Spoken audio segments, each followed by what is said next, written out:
বাংলাদেশের জাতীয় মসজিদ বায়তুল মোকাররম ঢাকার পল্টন এলাকায় অবস্থিত এই মসজিদে একসঙ্গে নামাজ পড়তে পারেন প্রায় 40,000 মুসল্লি। ধারণ ক্ষমতার দিক থেকে বিশ্বের 10ম বৃহত্তম মসজিদ এটি।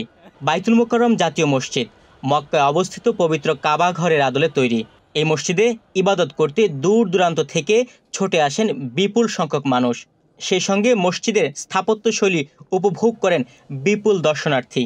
তবে গত কয়েক দশকে নানা কারণে আকর্ষণ হারিয়েছে জাতীয় মসজিদ।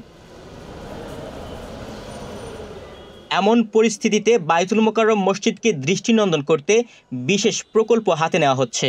ধর্ম মন্ত্রণালয় ইতিমধ্যেই 100 কোটি টাকার একটি প্রকল্প প্রস্তাব তৈরি করেছে। একনেকে অনুমোদন হলেই বায়তুল মোকাররম জাতীয় মসজিদের উন্নয়ন ও সৌন্দর্য বর্ধন শীর্ষক প্রকল্পের বাস্তবায়ন শুরু হবে। বায়তুল মোকাররমকে আমরা জাতীয় মসজিদ হিসাবে দৃষ্টিনন্দন মসজিদ হিসাবে তৈরি করব। বর্তমানে জাতীয় মসজিদ হিসেবে স্বীকৃত বায়তুল মোকাররম নির্মাণের মূল উদ্যোক্তা ছিলেন তৎকালীন শিল্পপতি লতিফ বাওয়ানি এবং তার ভাতিজা ইয়াহিয়া বাওয়ানি। 1959 সালে বায়তুল মোকাররম মসজিদ সোসাইটি গঠনের মাধ্যমে মসজিদ নির্মাণের পরিকল্পনা বাস্তবায়ন শুরু হয়।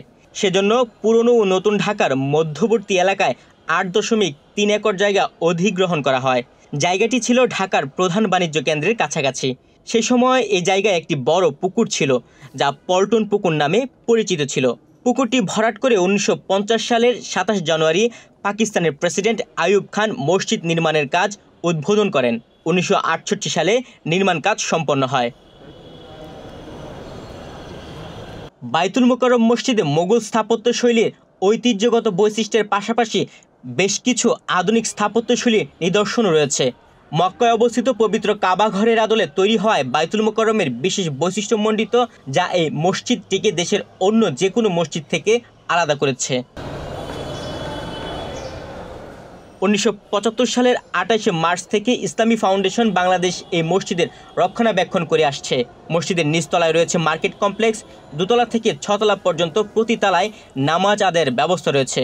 পবিত্র জুমা এবং রোজার মাসে তারাবি নামাজের সময় মসজিদ কমপ্লেক্সের সিঁড়ি এবং উন্মুক্ত জায়গায়ও বিপুল সংখ্যক মুসল্লি নামাজ আদায় করেন। তুহিন ভুইয়া, বাংলাদেশ প্রতিদিন।